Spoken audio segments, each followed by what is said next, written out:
All right, folks, we're right on time. Good to see everyone. Hopefully everyone had a good weekend.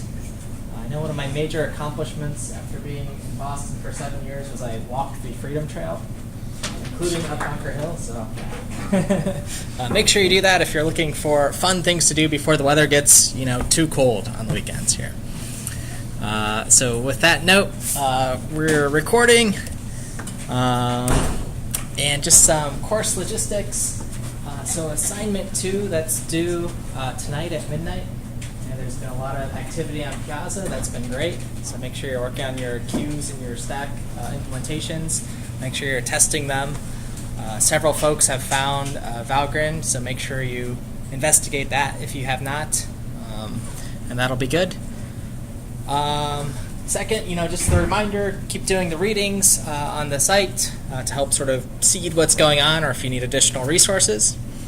And today is a lab day, so there's been a lab push to your repository. So you should be able to do a git pull at any time to pick that up. Any questions about course logistics I can take? About last minute homework things or just where we're sort of going? I want to give one course logistic thing on my end. So looking at the schedule here, if we just go to the site, I'm going to be out of town for this next Wednesday meeting for our class. So that means there's going to be the teaching assistants who will be here. We'll play a recording of the lecture that I'll do. So I know it's not ideal in the sense you'll sort of you can bring popcorn, I guess, and watch the recording. But the TAs will be here. They can kind of pause and try to take some questions. I am keeping this in mind as I make the recording. So I'll try to go slower and point out things on the slides to look for, and try not to make it the full hour and 40. But just keep that in mind for next week. So I'll be at a C++ conference. You can watch a recording of that later too, if you really like hearing me. Okay, so that's for lecture 4. Any questions on that? So do come to class next week so you can keep up. And we're going to be talking about compilers, which is one of my favorite topics. I think it'll be a really cool lecture and sort of a how does stuff work.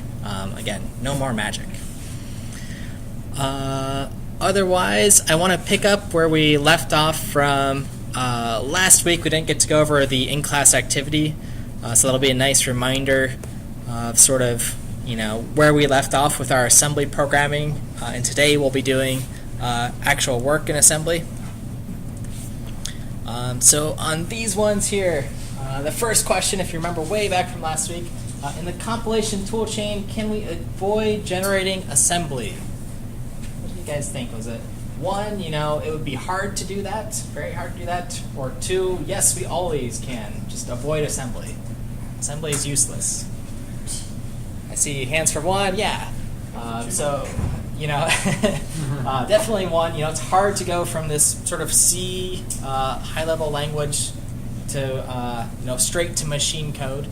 If you remember how we defined assembly, that's sort of the human-readable version of machine code, right? There's sort of this one-to-one mapping between assembly instructions and the 1s and 0s that are machine reads. All right, the next one, what are the best practices for disassembling a binary and reading the source code? So we did a little exercise with objdump from the slides and sort of reverse engineering. What do you think? Some check boxes, 1, 2, and 3. What combinations here for our best practices? Anyone remember what they chose? All 3, yeah, you got it. So we want to make sure we're compiling with debugging symbols, right? That gives us some extra information. It's passed on to the compiler so we can see things. Again, that's another hint for your homework, using -G as your debugging. Give you better error messages. 2, typically disabling optimizations is a good thing, right? The compilers try to be smart. They try to get rid of code that you don't need or make things more optimal. Okay. And then finally, with objdump, well, we're disassembling or reverse engineering, so we have to do the disassemble flag. Okay, make sure we're passing everything in. Okay, then we were talking about architectures, so CISC and RISC. But what were the main features of a CISC architecture? Again, checking all that apply. See if anyone can give me at least one of them on this list. CISC, the complex instruction set. Let me remember, yeah. The first one. First one, yeah, they do more than one operation per command. So that's what we're using, right, our x86-64. That's easier for us as programmers in general to sort of write and maintain code in this manner. The second one, instructions doing exactly one thing, that's what RISC was doing. Okay, so maybe very optimal in some sense. We can check this one off. Typically a code size is smaller because, well, if we're doing more things per operation, less lines of code. And here, typically a CISC architecture is for a more general purpose machine, like our PCs, versus the RISC ones, which we saw some examples of, like gaming consoles, iPads, maybe some embedded devices. Okay, so was there a difference as we were learning our assembly commands in move Q versus move B? There's at least a spelling difference, right? Yeah, head shakes. Move Q was moving a quad word of data. So that's how we're starting to think about our assembly. How are we moving data around and how much? Move B, just one byte of data. Okay. And finally, to break things up here, can you use the 16 general purpose registers for whatever you want?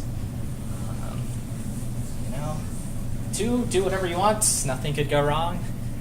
Well, some of these are kind of hints in how they're written. But no, we learned about some of the conventions that we have.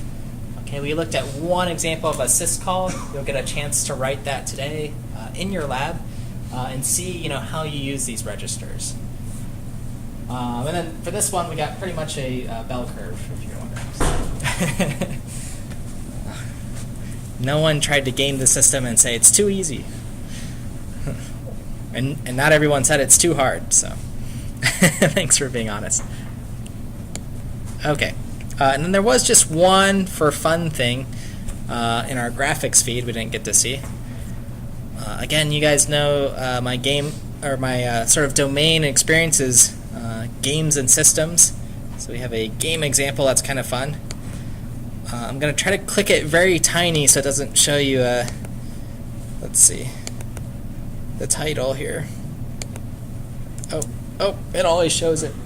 But if I was going to ask how many, megabytes or gigabytes, does it take to make a video game like this? How many might you ideally say? A lot, yeah, sure. If I scroll over to 96 kilobytes, so on a floppy disk drive. So this is kind of a cool, graphics example, sort of showing off some of the power of assembly. If you sort of pack information together, it is being decompressed and compressed, sort of like a zip file at times. But this is all sort of wrapped into a nice assembly program. Okay, so super optimal. Something you might think about when you're thinking about, why is this cool? Well, 96 kilobytes, that's a quick download on your phone. So if you're distributing a lot, thinking about bandwidth, etc. Okay. So I thought that was cool. You can watch the rest of the video and maybe start thinking about, well, how can we do these sort of things, for games or other applications, right? We'll have the knowledge. Okay, so that wraps us up and brings us into today. Any questions on these previous examples or our in-class activity? All right, moving on through our logistics and into our lecture. Okay, so last class we were doing assembly in a day, looking at this sort of assembly part of the compilation process. We did do a disassemble example with objdump. So So that's sort of recalling what's at the top, sort of seeing what assembly instructions map to C ones. Then, of course, our discussion about CISC versus RISC, and we're living in the CISC world for this class on our machines. Then we introduced the main ideas with assembly programmers, sort of how we're going to view things. And I thought this illustration was a nice one, sort of looking at the PC, that's the program counter, what instruction is going to be executed next, the registers, which are like our variables, right, the 16. And then we looked at these condition codes that sort of tell us, what happened after an operation. Should we jump elsewhere? Was something greater than something else? Okay? And based off these instructions, we go to memory, grab some data, and bring it back in, change that data, send it back. Okay, so that was sort of our view. What we're going to be talking about today is on the program stack. Okay, so what do our sort of programs look like? Okay, so moving forward today, thinking about sort of procedures and functions. This was something that came up a lot. How do I write a procedure or function in assembly? That's something we'll be doing for homework, the next homework. So I want to sort of orient us in today's lecture. A lot's actually going on when you make a function call in a programming language. Okay, so there's sort of 4 things I've listed here. The first is we're sort of passing control elsewhere. Right? If we sort of think about it, we're jumping from our code, maybe our main, to some other function to start doing some work. Okay, so that's sort of the passing control. And then we definitely want to, be able to come back to where we were executing from. Okay, that's sort of how we use functions. So we need to store this information somewhere. Second, we're passing some data around. Okay, so this is like our procedure arguments. Okay, or the function parameters, method parameters, etc. Those need to be sent in to our functions. Manipulate the data, perform and do some work, and then return a value. Some way to store and get that value back. Quick, trivia. Again, when we're using the C programming language in functions, it's a pass by what kind of language? Value. Yes, thank you. Okay, so keep that in mind. So it's making copies of things. Okay, so think about what that means. And then with procedures, we're also thinking about how the memory is managed. Okay, so pass by value, maybe as we're passing data, we're storing it somewhere temporarily, or a copy of that data. Okay, and then we want to deallocate it when we're done.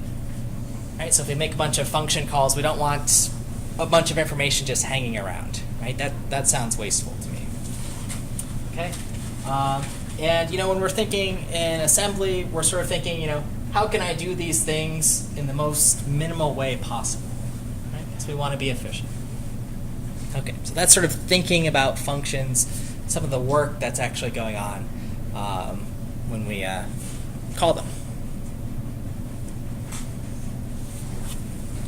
Okay, so thinking about x86 and programs in general, how we've been talking about them in this class. A program's just this giant byte array, right? We've seen that sort of grid visualization. That's really just a giant array that someone's made, and it's filled with a bunch of bytes. Now there is some organization to our programs in that giant byte array. It's broken into several different regions, which we've talked about 2 regions so far, and they have to do with how we allocate memory. Does anyone know the names of those? Remember them? Yep. Yep. Stack and the heap. Yep.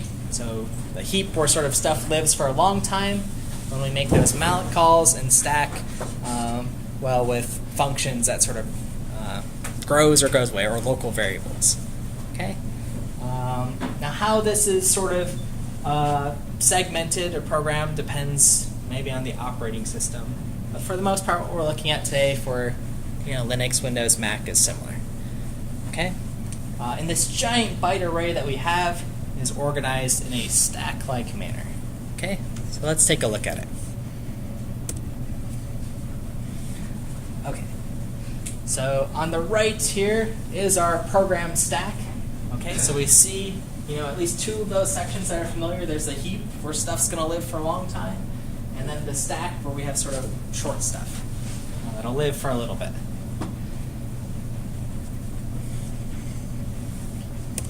Okay. So thinking about what a stack is, well, hopefully you've done your homework or completed most of homework 2. We know what a stack data structure is, so we can push stuff onto it, and it goes on the top of the stack, and we can pop items off. So it takes the top item off, and we retrieve whatever that information is. Okay, so these are the operations we're sort of performing just on our program.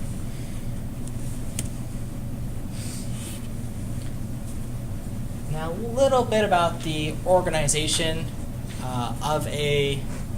of our program stack. And this is something that took me a while to sort of keep straight. So sort of labeled it, and we'll have the slides we can always go back to. But the program stack, right, it's a giant byte array. I'm going to sort of twist it on its side. And every entry in an array is a different spot, so it has its own address. Okay? So the top of our program stack, that's set at address 0. And then our top address goes to, well, however big it is, just some big number. Okay, so that's how our stack is organized. Let me make sure folks over here are able to see what's going on. Hopefully. I'm going to move that arrow to the right here. Okay, so things are going, top of our stack is at 0.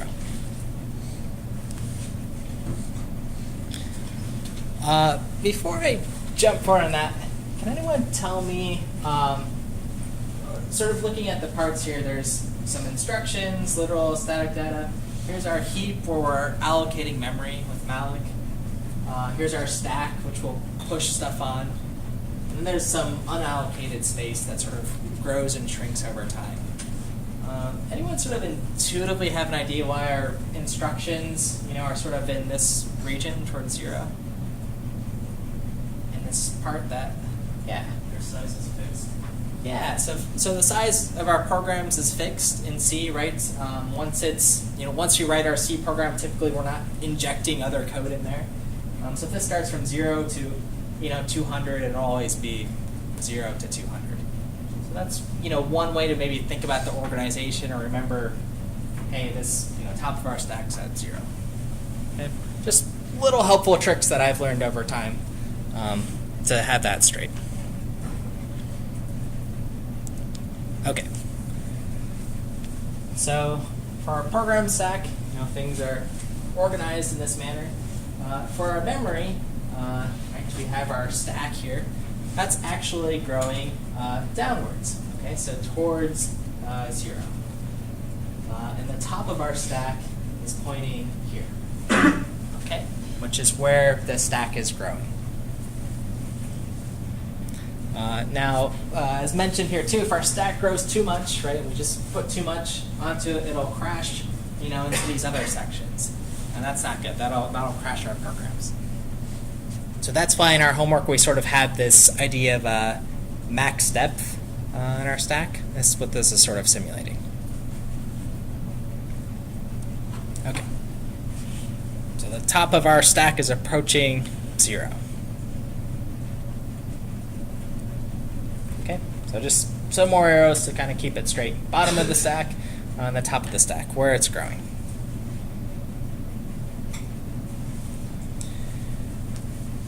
Okay, so today in our lab, when we're looking at some of the assembly code, you might observe things like -8 and then %RSP.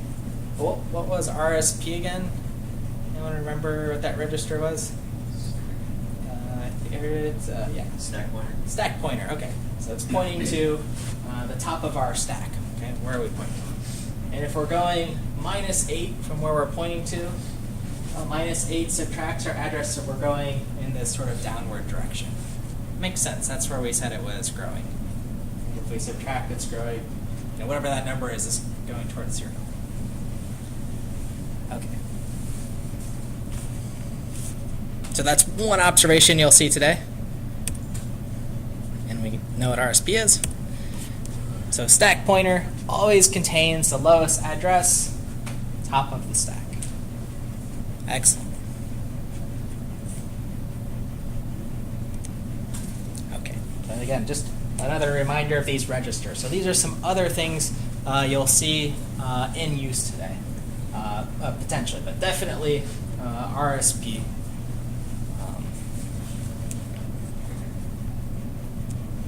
Okay, so stack operations that we can perform. We know sort of the main ones, push, and we're pushing Q, so that's a quad word or 8 bytes of data. So that's fetching some operand, and then we're decrementing our stack pointer because we need to put it somewhere. Q, 8 bytes again, and then we write an operand at that address. Okay. So how it sort of looks on our program stack, I'll show. Here's pushing in some data. So we'll push it in a couple times just so you can see. Done our push operation. We have less unallocated space, but it lives on the stack. Okay, so we've pushed some data on, now let's get rid of it. So our operation is to pop. Okay, so pop takes in some source, reads that value. We're incrementing RSP because we're getting rid of something, and then storing our value returned from pop. Now here you'll notice, so here we're popping off that yellow block here. You'll notice what's left over is sort of this garbage data here. Okay, so there's no zeroing out of the data or anything. There's just whatever was left there is there. So if you remember when we were talking about C, I made a note about always initializing your values. Okay, because otherwise, if you don't, oftentimes it just leaves you with whatever garbage was there. Maybe that's a password, an ID, or some sensitive information. Or maybe it's just a value you don't want. Okay, so that's the connection. All right, everyone okay with this program stack visualization? Any questions? Great. Okay, so that moves us into the lab portion. So I'll show you what you're working on, and then we'll get the partners spreadsheet up. Okay, so for this lab, we got a little bit of introduction you can read through, and then part 1 is going to be actually writing your first assembly program. So this is going to be the Hello World to assembly, and you'll get some practice actually typing it out. Right? Don't just copy and paste it; then you'll be done in 2 minutes and not understand anything. But write these out. Figure out why is this $1? Why is it going into REX? You'll sort of do it. There's a little bit of a write-up here so you can see what's going on. Okay, so it'll be a little bit of walkthrough with your partner. So that's part 1, just making sure you can write some assembly. We'll take care of that, and then by the time your homework comes, you'll know how to run and test a program. For part 2, kind of a fun part, is looking at compiler-generated assembly. Right? So from our C programs that get translated in assembly, we can actually look at that. So there's 8 examples where you'll be writing a C program and then outputting it as an assembly program. Okay, so you'll have all the compiler commands for that. And then as you're doing this within your assembly programs, you're going to note in your observations. What was interesting? Why are parentheses showing up around certain variable types? Why did a weird instruction show up? Okay. So for the first example, there's one where you're going to be swapping 2 integers, and then you're going to rewrite that example swapping 2 longs, sort of side by side. And you can use this diff program that does a comparison. Sort of knowing what we know about assembly, what do you expect to be different between swapping 2 integers and 2 longs? Anyone have a hint? This is sort of for one, yeah. The suffix is like after like something. Yeah, so we might expect one's going to be move Q operation and then like a move L or something. Yeah, you got it. Okay, so you'll sort of note that. So there's a couple assembly ones here. So I want you trying those with GCC. You'll notice we disable optimizations, right? -0 here. And then I think what's really fun, and a way to sort of power through a lot of these examples, is a gentleman by the name of Matthew Godbolt. Probably the guy with the coolest last name ever. He wrote this tool called Compiler Explorer. Okay, so what it lets you do is you can write C code on the left side, and on the right side it'll show the associated assembly code. Okay, and it's sort of color mapped together. Okay, so if I highlight over this green line, it'll bold the associated assembly for that line. Okay, so this is sort of a nice way to pattern match. Right, humans were very good at pattern matching. One way to sort of learn assembly. So you can use this for some of your examples. You should do them on both GCC. But this tool's pretty neat, and it's also neat because as a helper, right, I can click on Move Q if I don't remember what it does. It gives me some help. I can right-click on it and say, "Hey, show me the documentation." And it doesn't give you the 4,000-page Intel manual. It gives you the sort of one-page, like, what's this doing? And then a link to the Intel thing. But okay, so you have that as a resource to help you through these 8 sort of compiler-generated examples. So you'll work through these with your partners, making your observations, and then submit them. Make sure everything's pushed. Most of the C files have a file created for you already, but you'll have to add your .s assembly ones to your repos. Okay, any questions on the lab logistics? What we're doing? So hello world and assembly, and then some compiler-generated output. All right, if not, I'm going to put up the partner spreadsheet. Make sure you introduce yourself to your partner. Say, hello, my name is, and then you can begin. All right, let's see. You guys are on this side. If your partner's not here or something's missing, then just come check in with me.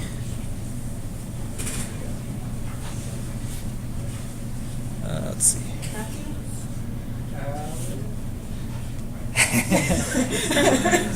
Group one.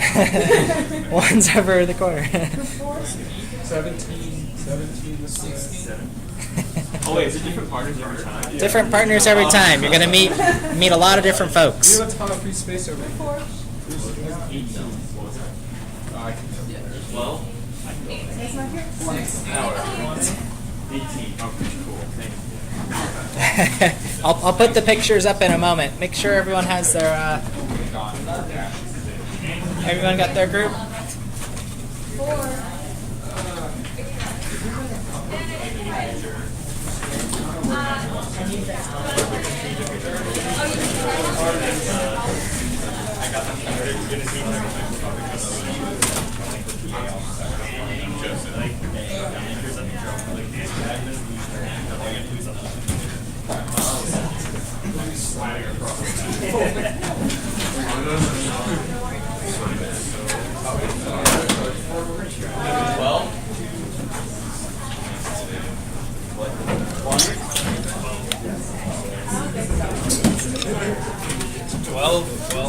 All right.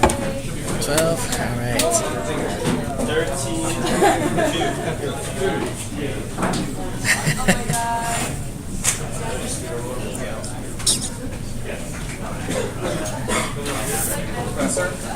Yes, yeah. Yeah. Are you guys both singing? What's the GitHub name? Carter 0. Carter 0? Okay. I can fix that.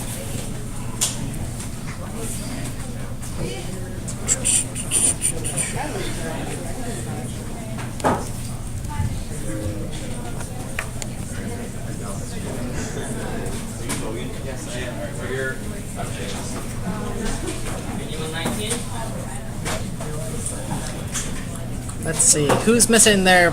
If anyone's missing their partners, just come on front. We'll find each other. What's that? Oh yeah, come on up if you're missing, maybe someone's absent. Let's see. Or you'll all get reassigned. Let's see, names. Which groups are you guys in? I'm 13. 4 and 13. 15. Let's see, so Faradot, Matthew's not here. 13, was it? Yeah. Let's see, Ronit. Yeah. You and Faradot are now group 13. Alright. So you guys are good to go. Gentlemen, let's see, groups. 16. 16, okay. Oh, I'm 16. Oh, you found each other, okay. I just didn't see it. 15. Alright, 10. Group 15, let's see. Let me see if John's here. Oh, sorry, John. You're looking for Chenju. Let's see. What's your name? Are you looking for? Okay, so let's see. 1 second. 19. Okay, so tentatively, let's put you guys will be our 3 group today. John. Cool. Alright. Yes. 1 minute, yes.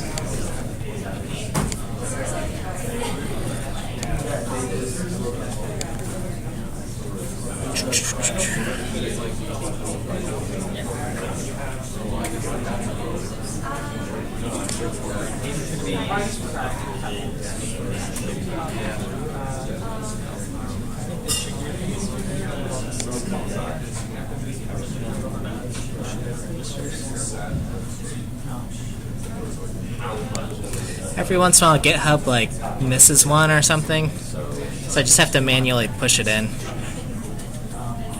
Is your repo pretty clean? Okay. It won't matter. You'll just do a git pull in a second. But. There we are.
Alright, Carter, you should be ready as soon as this thing finishes. I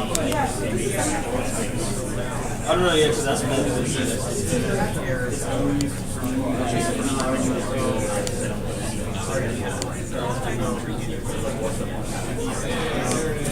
Yep, good to go.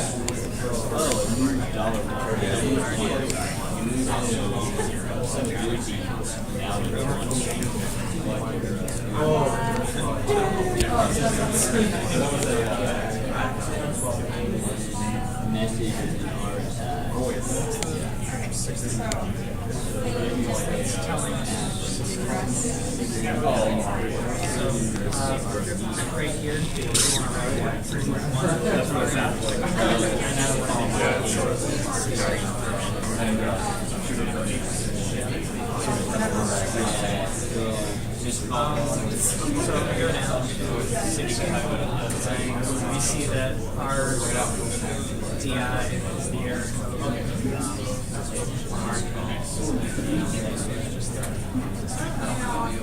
I don't see real reason for doing XOR RDI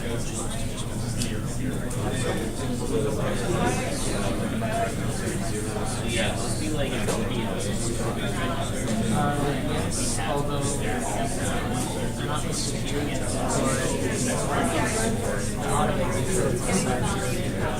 Yeah. I'm just trying to see if it doesn't do it.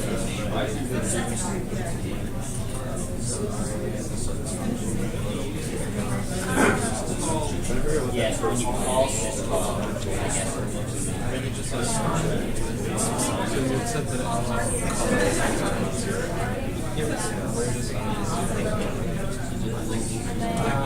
right here, so I don't know. That's where you start to use the destination.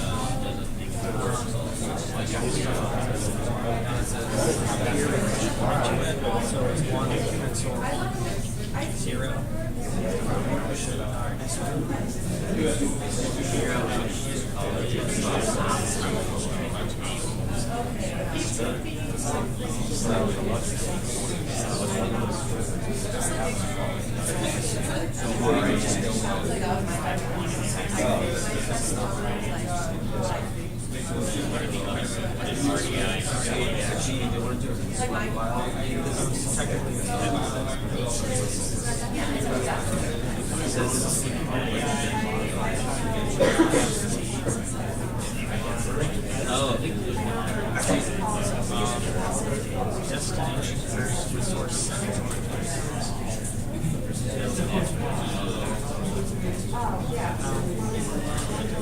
we use RDX.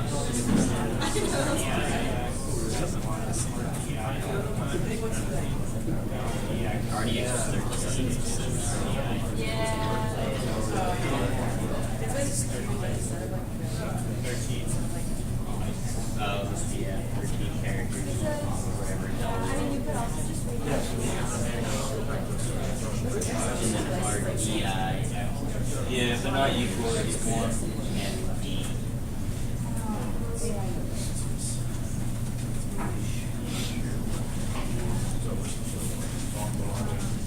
And RSI would be text rate. That's the bar. FD. Is there any I was actually curious, is there any documentation on syscall? Yeah. I just went to the Intel website.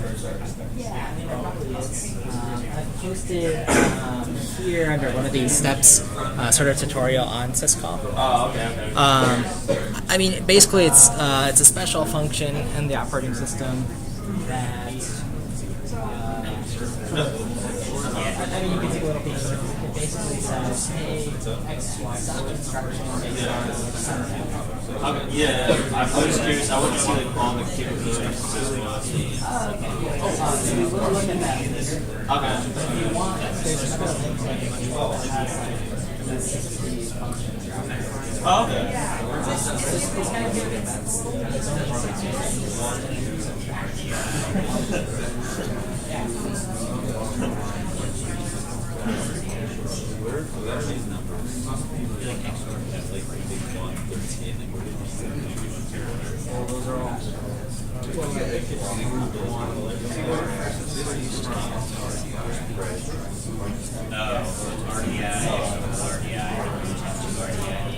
What's the point of those? Like, what is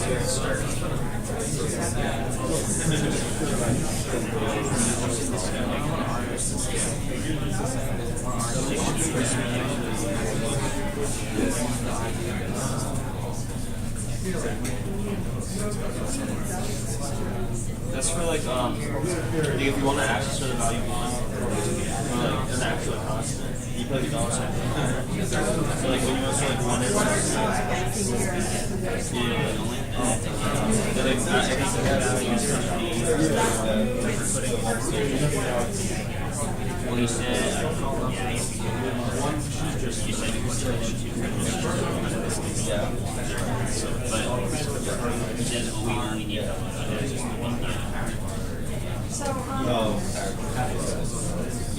He's the 13th. I feel like it would be zero. Yeah, assembly. That's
Alright, let me try it.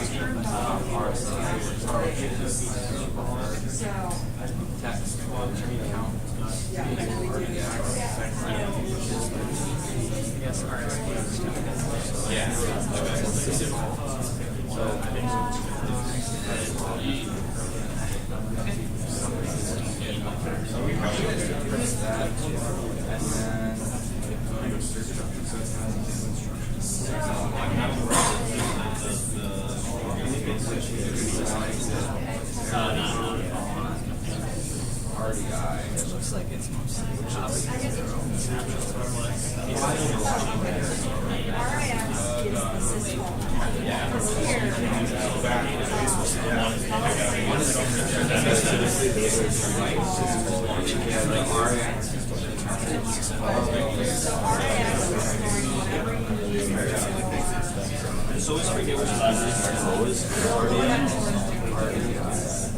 the first one.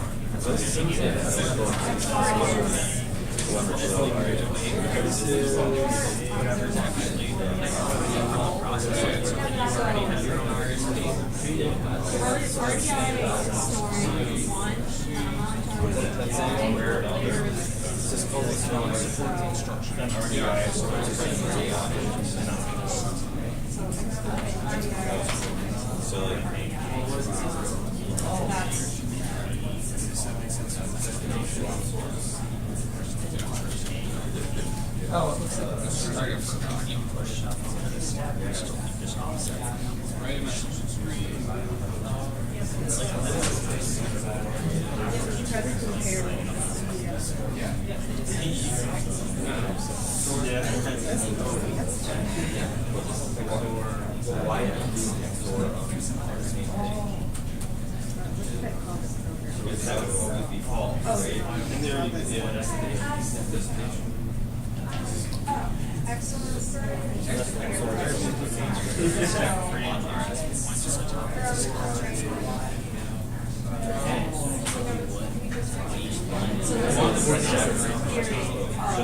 Same thing.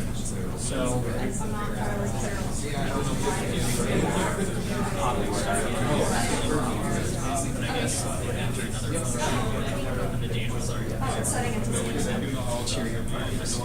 yeah.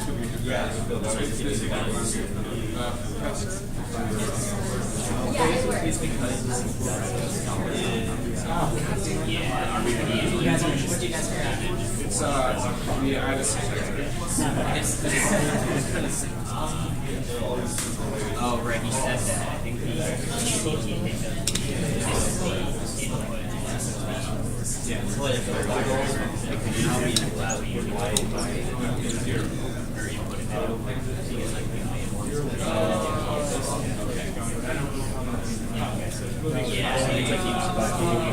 now try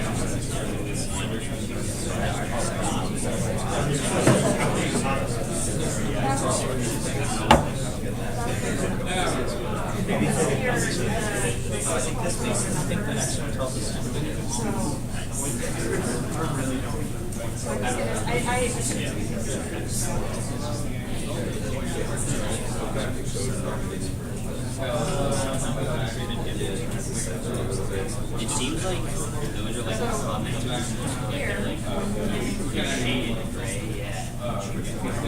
Because I think for the movement thing, it's just like big.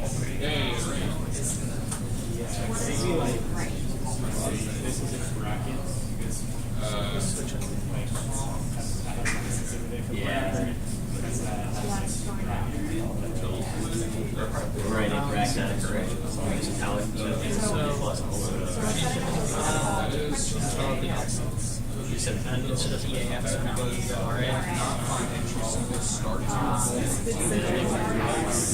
Outside.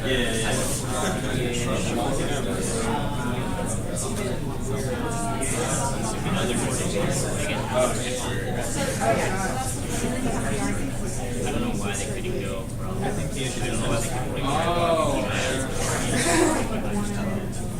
Seems like I don't know what CQ does. I don't know why they do. What is it? Yeah.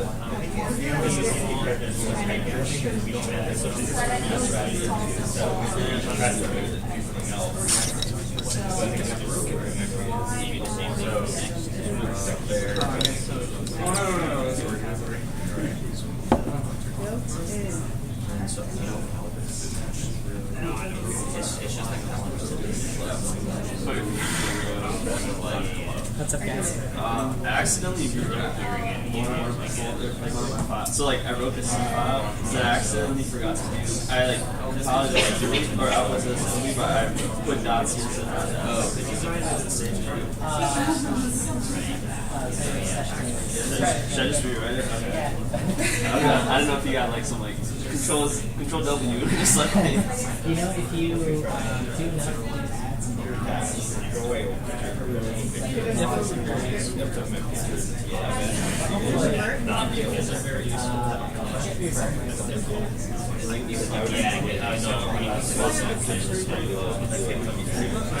All of these are very legislative.